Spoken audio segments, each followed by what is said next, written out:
The ship is ready to depart. You need to get off of the land onto the boat, please. You guys in the back. Oh, that was good. Hi, my name is Terry Long. I'm the Vice President of Academic Affairs here at Long Beach City College, and I'm just here to welcome you today to Flex 2016, Get on Board with Equity. I just would like to start by thanking the Faculty Professional Development Group and Student Equity who together worked to put this show on for you.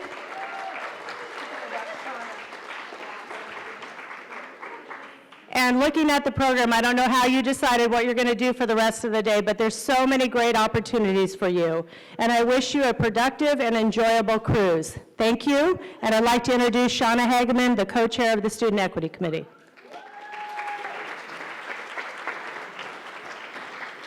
Good morning, good morning. Thank you for being here. What a fun party, yeah, so far? So I want to thank the Faculty Professional Development Committee and Jerry Florence for allowing us to have a themed Professional Development Day for Equity. I think it's going to be a special day. I see a lot of warriors out there, a lot of people that are interested in equity, and people who know how important this is. So without further ado, I'd like to introduce Dr. Veronica Neal. I've had the chance to listen to Dr. Neal speak about equity and how important it is on our campus and in our culture and in society. I wanted Dr. Neal to come and speak to you because I was so moved by her words, her thoughts, her actions. She's an incredible person. She's the bomb, and I would like to welcome her up. This is Dr. Neal.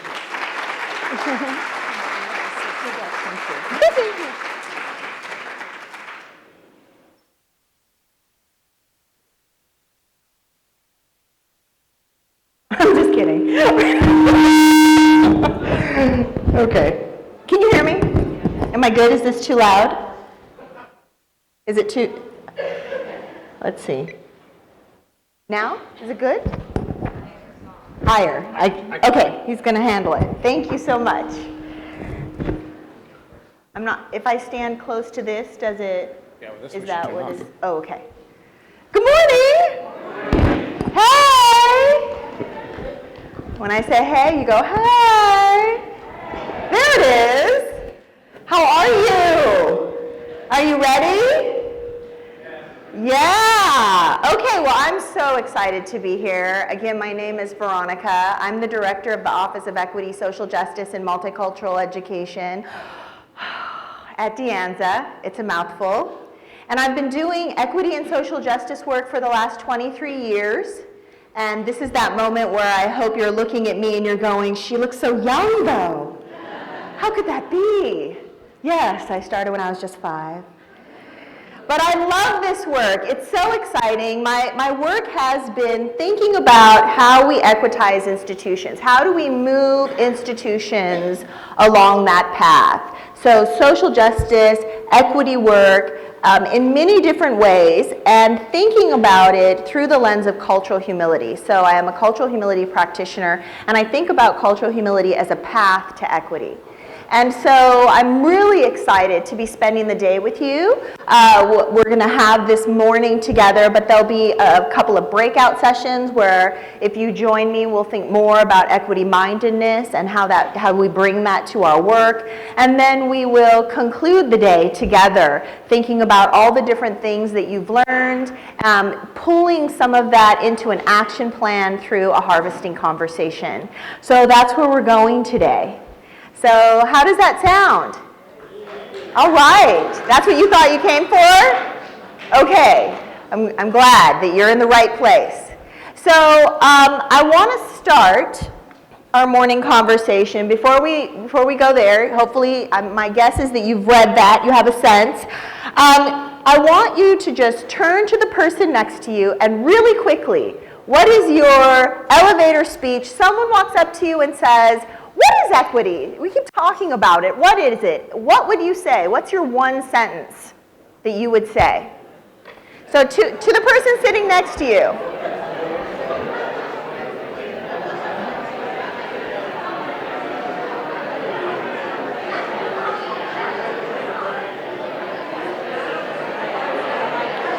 All right, and you're done.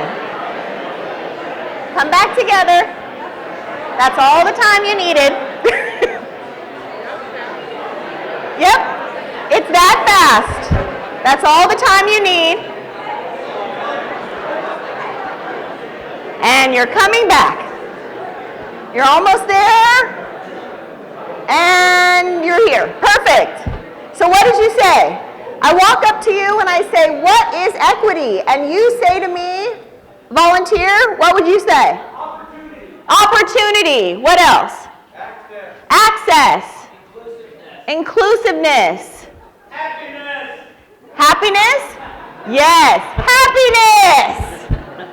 I like that. Someone walks up, what is equity? Happiness. Have a good day. Right? All right. So we're going to talk about what that really means. It is all those things, and it is an action. It's something that we do. So I often in my work will ask people, what is equity? And they'll say these things. They'll throw out their definition, they'll define it in some way for me, and then they'll say, I love equity. And I'll say, that's great. I do too. Tell me what it is you do in terms of your practice. What do you do in the classroom? What do you do at the division meeting or as a classified professional? What are you doing? And they'll say, I love equity. And I'll say, oh, that's okay. And so, you know, we can love it to death. We can believe it means happiness, but it actually looks like something in practice. It's not just a philosophy or an ideology. It is a way of being, and it is something we do. And so I want to talk about what that means, because I think that we have been given a huge charge by the state, right? A huge charge to move 5 indicators. What are they? Yes, you can read them. It's okay. Right. Is she testing us? No, those are them. Access, basic skills in ESL, transfer rate, course completion, degree, and certificate completion. Those are the 5 indicators that the state has asked for all of us across the California Community College system to move. That we should be working towards looking at our data, where do we see disproportionate impact around these 5 indicators, and working to close those gaps. You're with me so far? Okay. Oftentimes, people know we're doing some sort of equity gap, but they've maybe not read their college's equity report. They maybe don't know intimately that they're actually being guided by these 5 indicators. What happens is that many colleges, I'm not suggesting that it's this one, but many colleges will just, it's like spaghetti, just kind of throwing it on the wall and seeing what sticks. We love these programs. We're going to do all of them. We'll do them all now. We'll bring them all here. It's going to be great. We don't know why they're working or how they're working, but we're going to do them because we love equity, right? And so the idea, though, in this work is that we look to understand why they're working, for whom they're working, and how we scale them up, right? So that is a huge piece of the work. The state is saying, we want to see how you move these indicators. We want to see how you close those gaps. But here is what often goes unspoken in that charge, is that we narrow this gap by shifting the institution that we work in. That as we equitize the institution,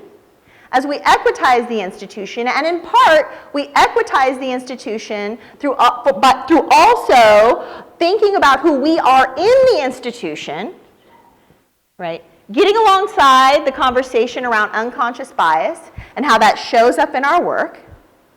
We do that hard work, and if that work results in further equitizing our institution, we should see these indicators move. Is this making sense for folks? That those indicators tell us how close or far away we are from an equitized college, from an equitized institution. Okay? And so that's what we're really looking at. It's not just moving the dial. You know, I'm hearing some folks say, if we just get 5 more Latinas to graduate, we will have shifted our numbers. We will have been successful. It's much bigger and deeper than that. It's much bigger and deeper than that. It's not just about the numbers. It really is about fundamentally shifting the institution so that it meets all of our students and every single one of you in this room where you are. It is about equity, educational equity, student equity is about providing individualized service, individualized attention so that person can meet or exceed a common standard. So what does that mean? How do we do that work? Are you with me so far? Okay, so I'm going to share with you, I grew up in a culture where call and response was very comfortable and the norm for me. Does that make sense to you? Yes, if you just responded, you know call and response. I like that. It lets me know that you're here with me. And so a little, no, stop it, girl. That helps me along the way. So feel free, if it's comfortable for you, to engage with me that way. So I'm going to share with you a couple of ideas here. Educators and educational systems provide all students with the individual support they need to reach their full potential. That is the definition that I just shared with you a moment ago. And the following, personal equity guides the process of centering oneself in equity, centering ourselves, we as agents of change. I feel my sense is that in many ways I'm preaching to the choir, so to speak, that so some of this might be a review, but important for us to get on the same page together around some of these terms and concepts. I'm very, very much informed by Curtis Linton's work. A white identified cisgender male who works closely with Glenn Singleton and has written a book called The Equity Framework, a series of books that look specifically at schools that have been able to either narrow or eliminate their achievement gaps, their equity gaps. And so he talks about the importance as we move through this work to start with ourselves. And I believe deeply in this and have been talking about this for years. And so it's very exciting to be able to provide a resource for folks. It's a thin book, a quick read. I encourage everyone to look at that work. So how many of you have seen this? A few of you have seen it? Okay. Have you seen the other one where there's a fence and they're trying to look over to see, yes, everybody's... I had to stop using it because folks are like, why don't they just burn that fence down? And what if that tall person needs that box later and now they don't have one? And it was just, we were getting distracted. So I had to find a different visual. So here we have this visual. So let's work this a little bit. Here we see the difference between equality and equity. All right. The definition of equality, anyone? A volunteer? Everyone is getting the exact same thing. So let's assume that there's someone probably came along. Which one of them do you think came along and was like, I am hungry. I need to get that fruit. I'm going to build a box. This tall person probably came along and was like, I'm going to build a box. And this is the perfect size box. Nothing wrong with this box. It's going to work just great. They built that box. And then the next two folks come along and say, we're hungry too. We're hungry too. We would like to eat some, whatever that is, some fruit from the tree. And the tall person says, no problem there. I've got a box. It's perfect. It works for me. It's the right size. It's going to work for you. And hands out the boxes. And they hop on and they reach up. They can't get that fruit. And I think how many of us would agree it would be silly if that tall person looked at them and said, ooh, that's your bad. You should grow. This box, perfect. The box is perfect. It must be you. You're just height challenged. That's what it is. We'll have to put you in some remediation and get you to grow. Right? Would that be silly? That would be silly. And yet this is higher ed right now. The box is fine. So what is the box? It is the institution. The box is fine. The box works perfectly. And if you're not able to be successful, it has something to do with you. Maybe you're not studying hard enough. Maybe your family doesn't appreciate education. Maybe you don't know how to take advantage of the resources that are available to you. Maybe it's you. Equity says, you know what? There's this realization, this knowing that the institution was designed with someone in mind, which means that some are privileged and some are not. Some are served better and some less well. And so equity is about providing everyone what they need so that everyone can eat and thrive. It is about mitigating the impact of harm that the institution or the box creates. The idea that everyone deserves to eat, but we built a box that we only had one person in mind when we built that box. And we're realizing that there is more than just that tall person who needs to eat. And so we need to figure out what we can do through that lens of equity. Right? How do we make sure everyone's needs are being met? Not lowering standards, right? Not a special handout, about readdressing the difference that was created through a vision that wasn't for everyone. Is this making sense for folks? Okay. It's not our fault. We inherited the institution. It was designed with a certain set of students in mind. And now we are trying to figure out how do we create an institution that meets everyone's needs. And that is about doing something radically different. And that's what equity invites us to do, right? It is about fairness. In the US, we have a love mythology with the idea of fairness, and folks often call it equality. So I'll hear people say, I believe in equality, and I want everyone to be treated fairly. And I think that's fascinating, because that's not actually what equality means. Equality is about giving everyone the same thing. Equity is about fairness. And fairness is about giving everyone what they need so they can be successful. Equality is inherently inequitable. It privileges some and disadvantages others. Equality is inherently inequitable. And so this is what we're talking about. How do we do this work? How do we get alongside it? Especially in a culture, in our US culture, that oftentimes demonizes equity and upholds and emboldens the concept of equality. Sometimes it gets called meritocracy, right? I just pull yourself up by your bootstraps. Figure out, take some pill, grow, figure it out. The box is fine. In equity work, we understand that at the core of the institution, we have to do something different. So I want for you to take a moment to just silently reflect on some of the things I'm saying. Some of which I'm sure I'm seeing heads nodding. Some of you, maybe this is just a review. For some of you, you're hearing this, you're taking it in.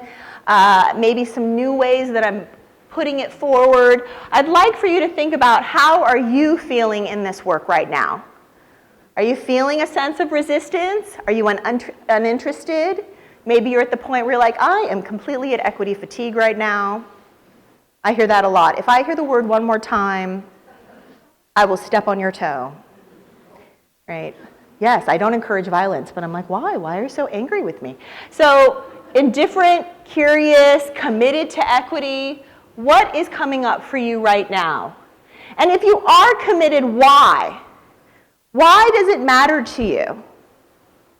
What's in it for you to really be invested in equity? I hear lots of instructors, lots of classified professionals, lots of administrators say, because of the students. And for some folks, that might be part of the driving force. But I feel like we're besties right now. I want us to keep it 100. What is really in it for you? Beyond your students, why would you do this work? This hard, difficult, time-consuming work of shifting the institution so that everyone's needs are met fairly. Not just the students, but you as well. What are your fears about doing this work?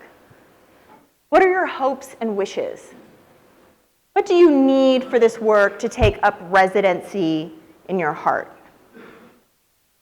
And so for some of you who are reading that word and you're thinking, oh no, she's going to make us hug and cry at some point. I promise I won't, intentionally. But I am going to talk to you and use the H word about the importance of this work as heart work, not just head work. Not just head work. And I want to start to think about that, what that means, by sharing with you my own personal story. First, before we begin our journey, equity isn't a task to be completed. It is a way of being in the world. It is not a task to be completed. Here is my fear for those of you who have been doing equity before we had money, those days before we had money. I was hired at De Anza before there was any money. I was hired into the position of Director of the Office of Equity. And let's see, how many people were working in my office at that time? Oh, that's right, me. So there was only me, the office, and no budget. All I had was what I call the good word. So I went out and I went division to division, department to department, talking to people about what's in it for them to be engaged in this work. And as a result, I was able to find folks who, in my community, we call ride or die. They're in it. Does that make sense for folks? Right? They're in it. Money or no money, they're down. They're going to be here when the money is gone. They're going to do the work because it matters to them that deeply. And they showed up, and we started creating what I call equity core teams. Every division ends up now with an equity core team made up of students, full-time and part-time faculty, and classified professionals. In every division, helping me deepen this work and move it into the institutional culture. We had no money. There was no incentives. They met with me monthly for professional development workshops, in addition to meeting 2 hours with their core team every month. No money, no incentives, no stipends. They did it because it mattered to them. And they'll keep doing it when and if this money runs out. And I'm happy to share with you various interventions that I've seen instructors using in the classroom that are working, that are closing or narrowing their gaps at no additional cost. There is no money being put towards those initiatives that are working. High impact practices, there's no additional money necessarily involved in that, because it is something that happens when we're invested from the heart. Okay. And so that is this idea that good intentions don't create conditions. I've been to lots of different campuses, worked with lots of divisions, departments, different groups, and they have really good intentions, really great ideas. I've seen folks change their syllabi, engage in conversation, include some new examples in their classroom activities. Good intentions, but they've done no intrapersonal work about how they're still showing up with their students and their colleagues.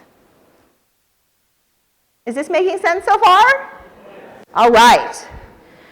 So we're going to hold on to these ideas as we move into my story. So I was that student we're talking about today. My parents were married in '67 before the landmark Lovings versus Virginia case. How many of you are familiar with this? Okay, great. So it was the result of this ruling that made it illegal for any laws prohibiting interracial marriages.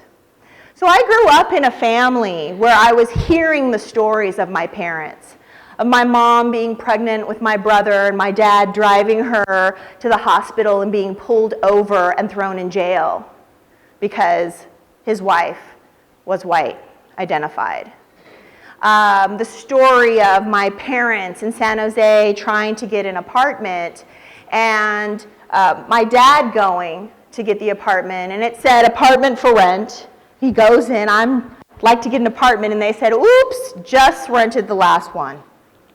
You missed it. And so he went home and said, why don't you try? And so my mom went down, and they said, miraculously available for you.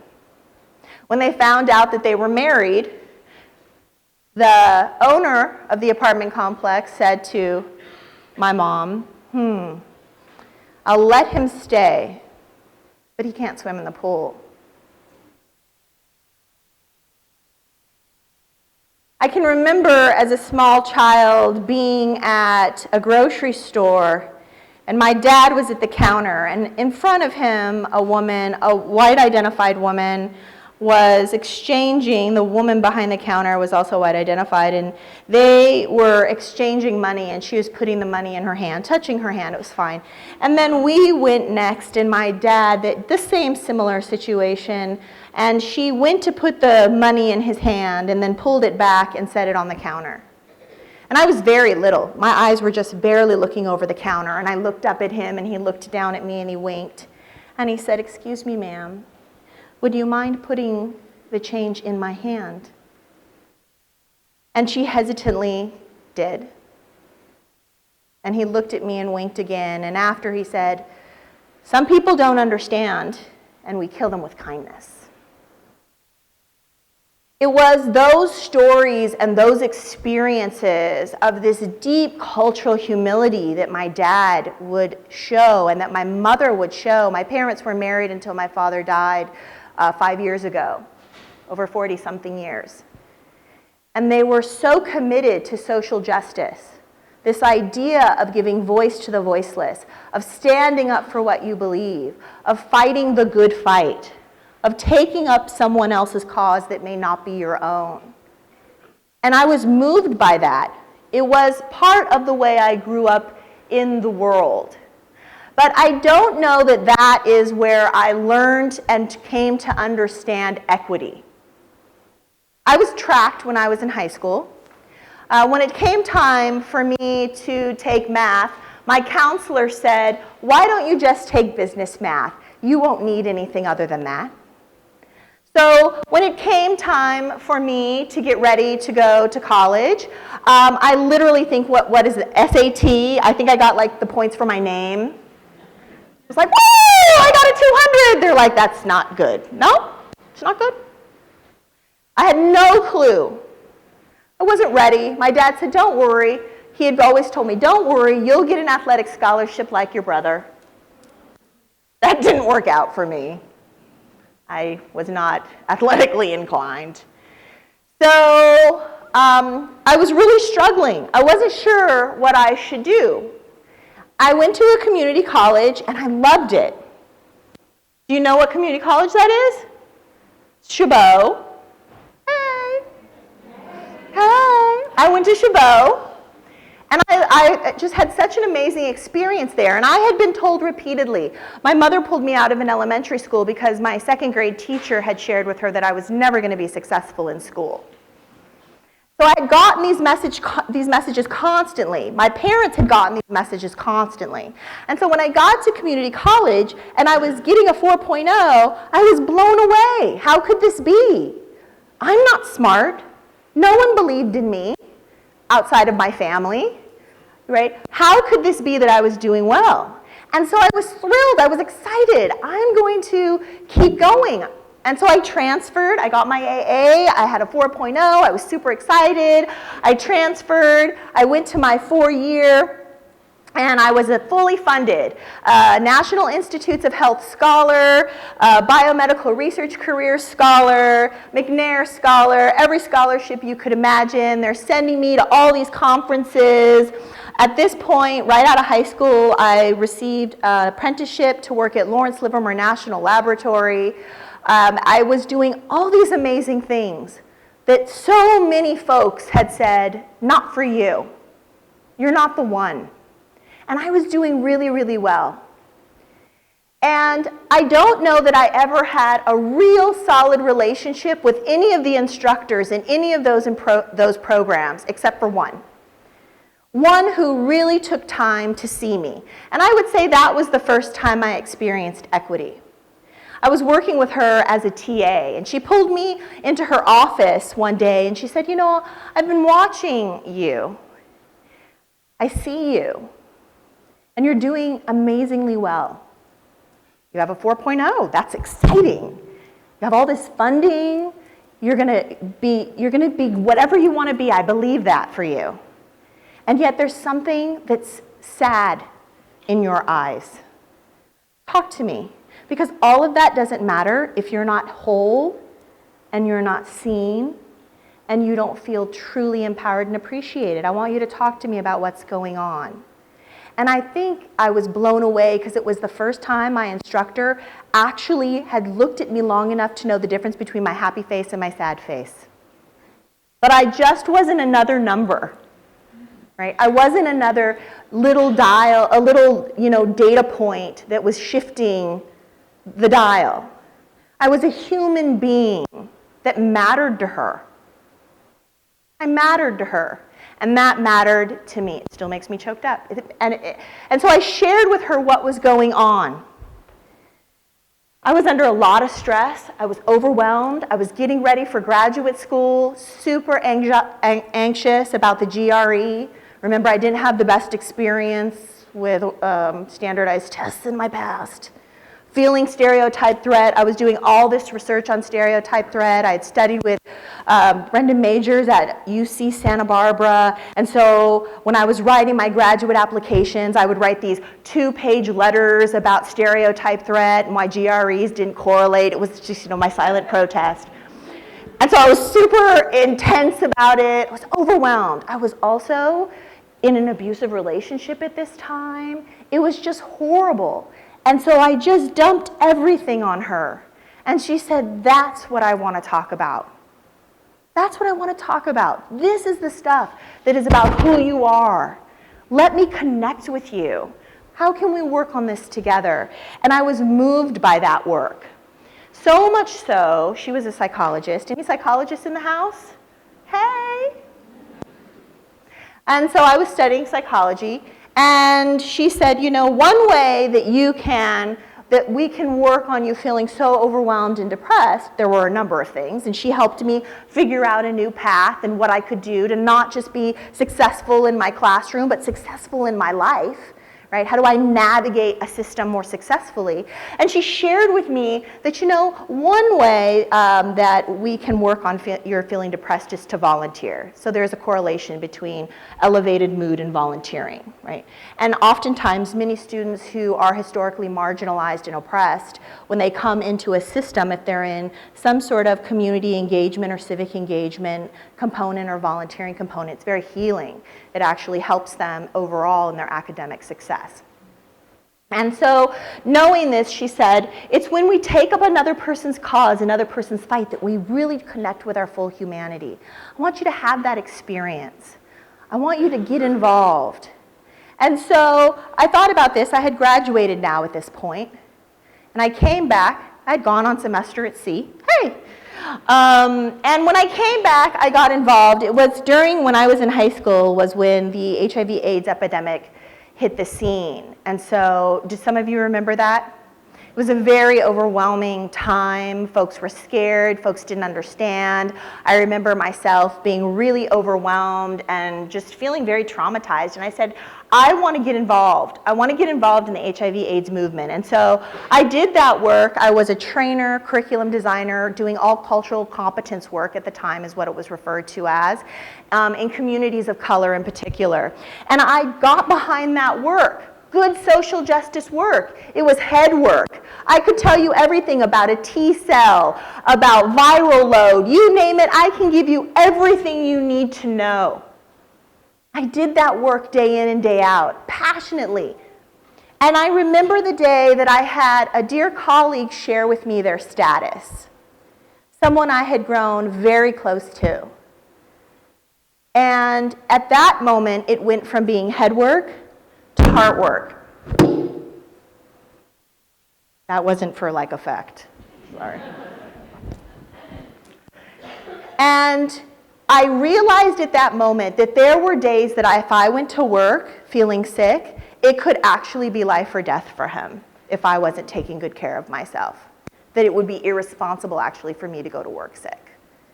I started to realize when I was doing trainings about HIV stigma, I had no idea what that meant. And so I started reading on the BART when I would go into the city. I worked in San Francisco at the time, and I would read this magazine called Pause. And I would see the people sitting next to me. Instead of hiding the magazine, I would put it right out there. And I'm reading the articles, and I would see people stand, and they would leave. They wouldn't sit next to me. I started to put myself intentionally in positions so I could just get maybe a taste of what that experience was like for my colleague every day. Watching and hearing his experience, knowing when he wasn't at work, why. And I started to engage in my work in a very different way. It wasn't head work anymore. It was my heart's work. During that time, I also started doing a lot of work with women of trans experience, trans women of color in particular. And I was deeply, again, social justice work. I can do this. I knew everything, every term. I had a mentor. I was in the community doing good, solid work. Engaged in figuring out what I could do as an ally for transgender rights. And then I created Sisters in the Community. And it went from being head work to heart work. When one of those sisters would show up and tell me about who died over the weekend, or who was just recently diagnosed, or whatever the story may be. And then it went again from being head work to heart work. When I got to De Anza, one of the first student groups that approached me was our undocumented student group. HEFAs, Higher Education for AB 540 Students, is what their club is called at De Anza. And again, good head work. I jumped in, absolutely. Go to every conference, read every article, figure it out. I'm on it. If there is an injustice, I'm there. I will fight with you. Good head work.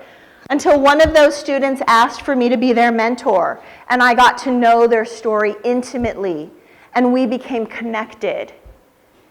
And it wasn't the students, it was my students. You know that feeling? This is my student. The fear when they would come to my office and say, I'm afraid to come out of the shadows in my class because of this comment my instructor has made. And it wasn't just head work, it became my heart work. And that pain wasn't theirs, it was ours. The equity work isn't just about one more African American student that maybe we can make sure transfers to help us move the dial. Equity is Brandon. This is Brandon, that's my son. Brandon taught my son how to dance.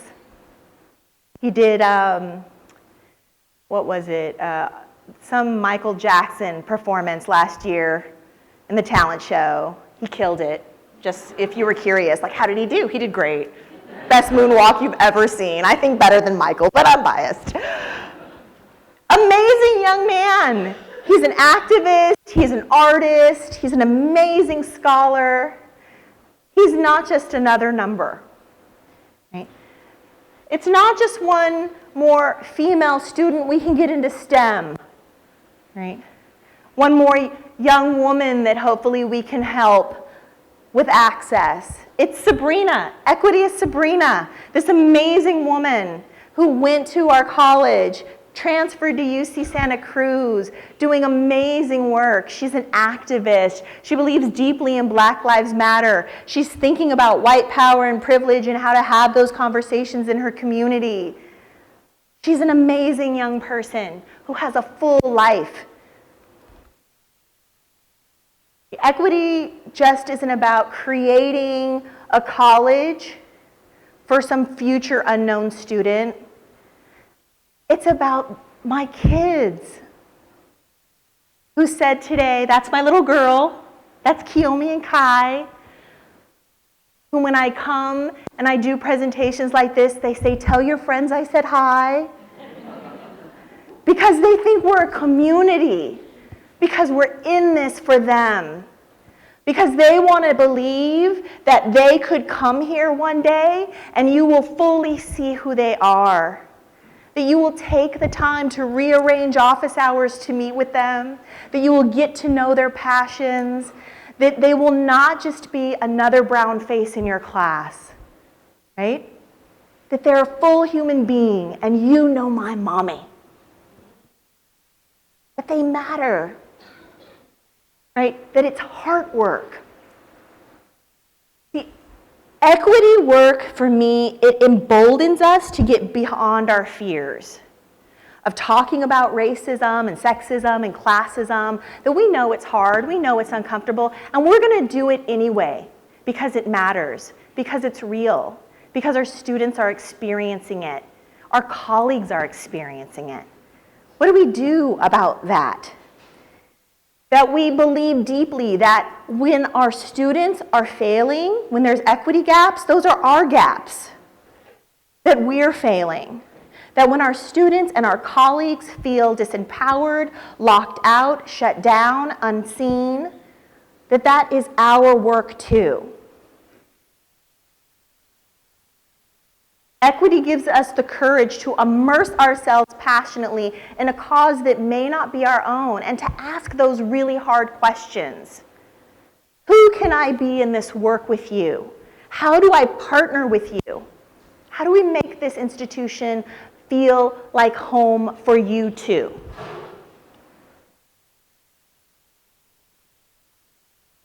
So can we do this work without an emotional connection to those that we're in service of? I oftentimes hear when I go to different colleges that they're student-centered. Are you student-centered? It's interesting. I hear people going, yes. Maybe?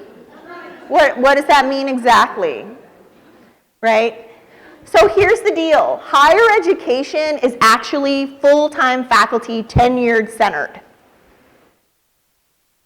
I'm just keeping it real. We might try as much as we can to be student-centered, but when we really talk about what does it mean to have students at the center, what would that mean? Where would they be? Here! They would be everywhere. They're in curriculum meetings. They're not just one rep at Academic Senate. Half the room would be students, right? That if we are student-centered, we center them and they are there. We're not doing for them, we're doing with them. We are truly in partnership with them. They're helping us design our professional development days. And I know there were a lot of students involved in this. It's so exciting to hear that and know that. That is exciting, right?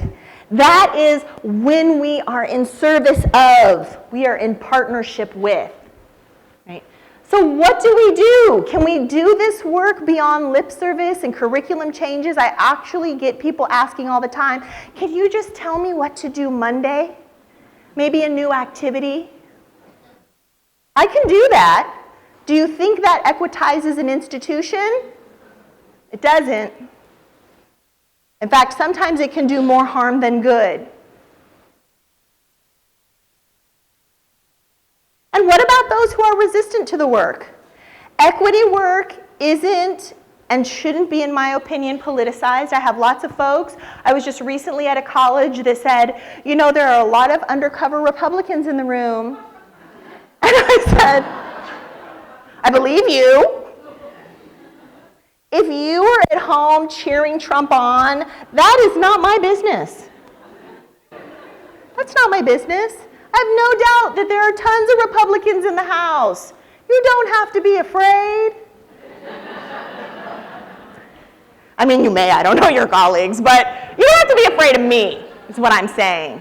This isn't a Republican or a Democratic or a conservative or a liberal issue. Equity is about everyone's needs being met, that people can come to work and feel good about their work with their colleagues, that they can feel seen, they can feel appreciated. This isn't about forcing a particular perspective on someone. It's about getting alongside what does it mean to be fully committed to an institution that meets folks where they are. It isn't values neutral work. That is true. But it isn't about silencing and pushing people out who have different opinions. It is about being very clear about what this work is about and for whom. Right? How do we do that? How do we engage in those difficult conversations? And what about our colleagues? I hear so many colleagues saying, I would love to do more equity work, but what about me? I don't feel like I'm being treated equitably. The elitism, the rankism, as a part-time faculty member, as a classified professional, what about me? Equity is work for the whole institution. And when you are feeling and experiencing more equity, then you have more that you can give to your students. It's a movement that we're a part of. I had this conversation. I was in an academic senate meeting, and there was a gentleman in the meeting who, as we were going through an equity protocol, we were reviewing some schedule, and we wanted to do this through an equity lens, and got really frustrated and said, you know what, this equity work is just racist. Just racist. I think they might have said reverse racist, which isn't a thing, but if you have questions about that, I can answer that later. So felt really frustrated and angry. Really frustrated and angry. And so we talked about it, and it was a rich, deep conversation. Many people trying their way in to invite him into a new perspective, appreciating him sharing, the courage to share that out loud because he wasn't alone in his feelings. And after a colleague came up to me and said, you know, Veronica, I don't want you to worry about that individual. At some point, racism's just going to age out. I'm not quite sure I know what that means. But they said racism's just going to age out. You don't need to worry about that. What is important is that that person has a really good heart. And they'll do the right thing. You just have to show them what to do. And I have really come to understand your cause. And in my head, I get it. I see why it's important. So I'm willing to get on board. But I don't think that it will ever be that we'll experience this as heart work. And for me, I can't even begin to tell you how sad I was to hear that. To hear my colleagues say, this work is racist, but I'll still do it. I'll do the best I can. I don't agree with it. This will only be head work for me. I'll never be able to connect with this work at a heart level. And to just be able to push through. It makes me think of this quote. Work is love made visible. And if you can't work with love, but only with distaste, it is better that you should leave your work and sit at the gate of the temple and take alms of people who work with joy. I don't know how you do this work without your heart being invested. I think we all at every campus have to grapple with this question. This isn't a state mandate. This work will continue with or without the money. Our students will come to us, as you know, from wherever they are with their needs, hoping that we will be creating institutions that not only that we're going to help them see, understand, and navigate, but give them the tools to be social change agents so that they can change it, that they can come back and create something new and powerful. How do we do that work meaningfully while also doing our own interpersonal work and our intrapersonal work? So what does the work mean to you? I think this is the question I'm asking you to grapple with all day. Is this going to be head work or heart work? And if it's just head work, what does that mean? And how does that move the institution? Do you believe that the institution should be shifted, should be moved? Or is it heart work? And if so, what is in it for you?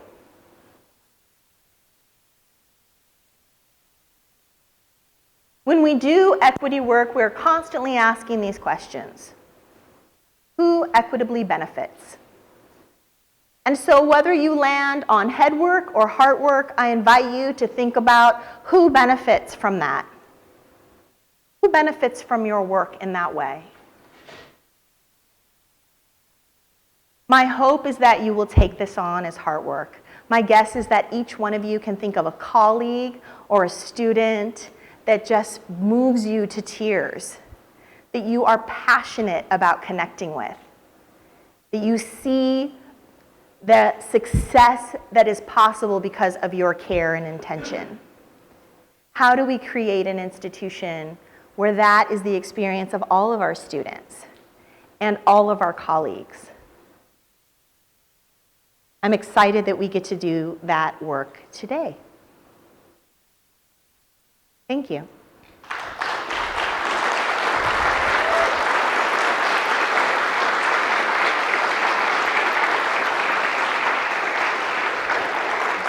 Thank you.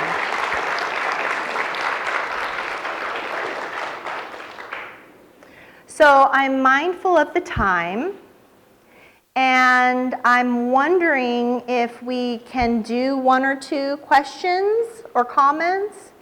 Is that possible? Okay, okay. Any questions or comments?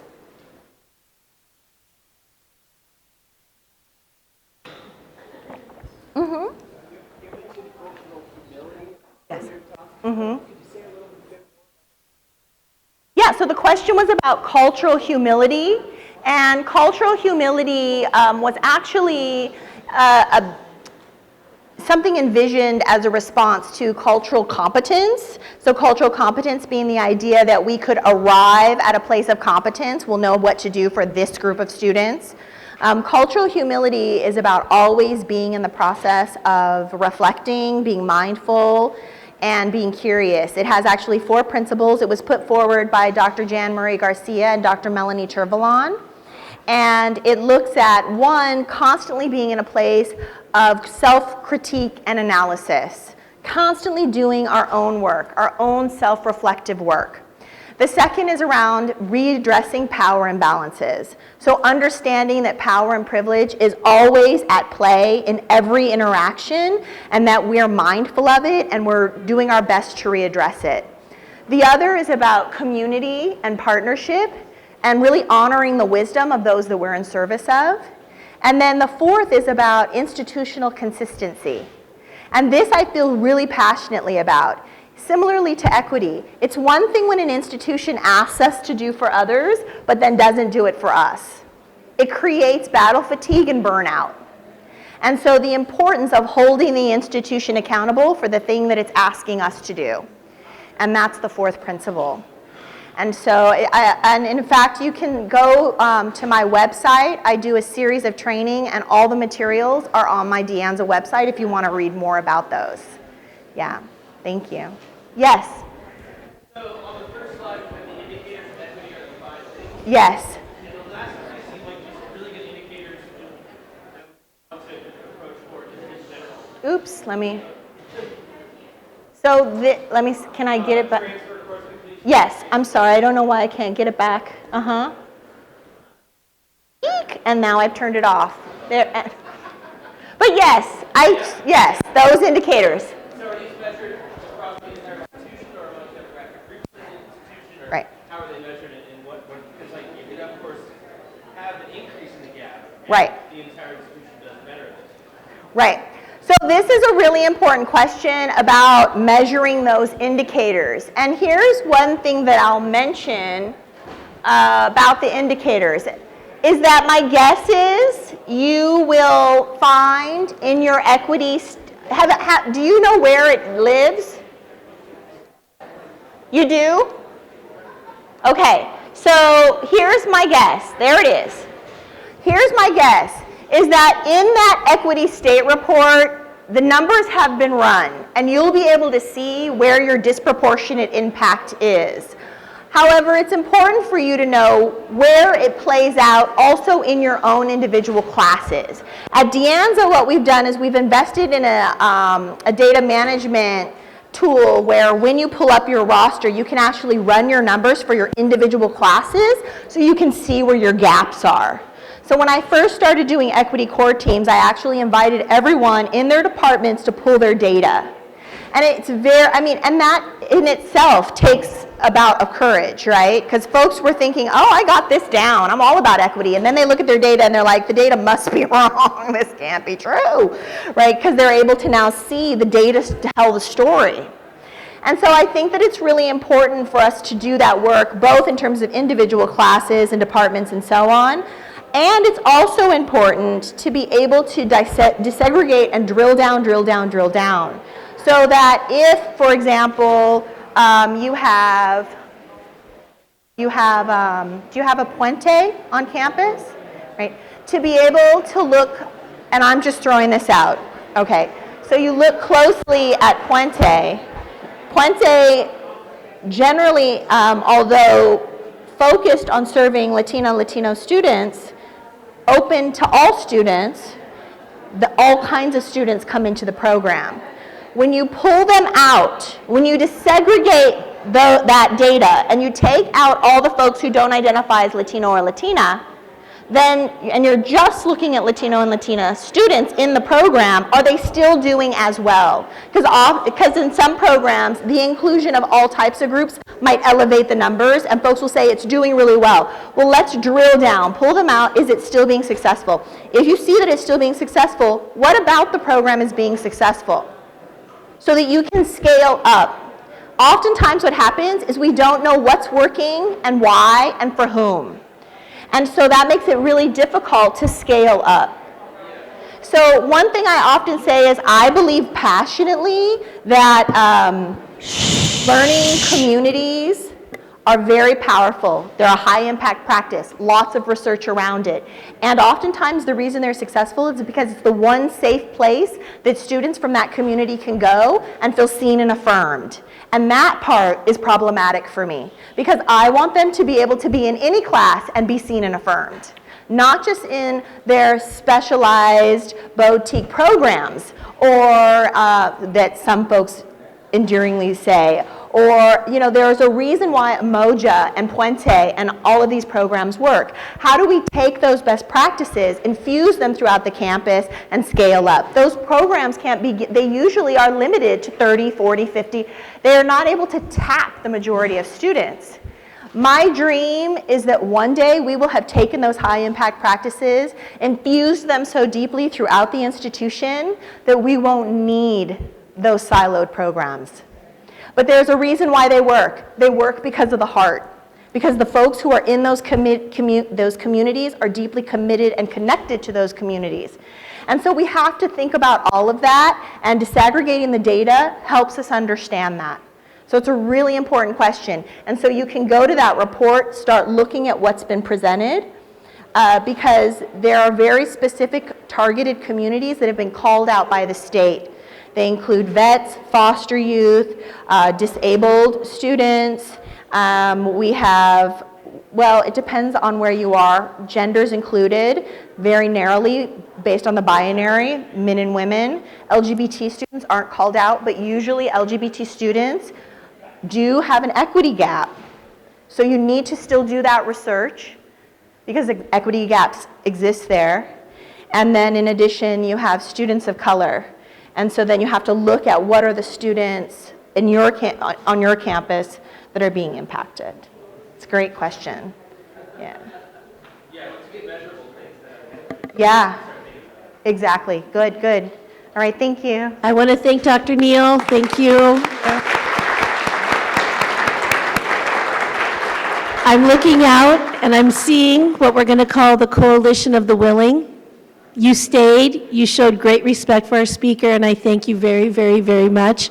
You can hear more from Dr. Neal at 10:40. We're going to give her a break so she can catch some wind, and then we're going to move on to our 9:10 sessions. Nothing's going to start without you. So thank you for being here. Have a fun day.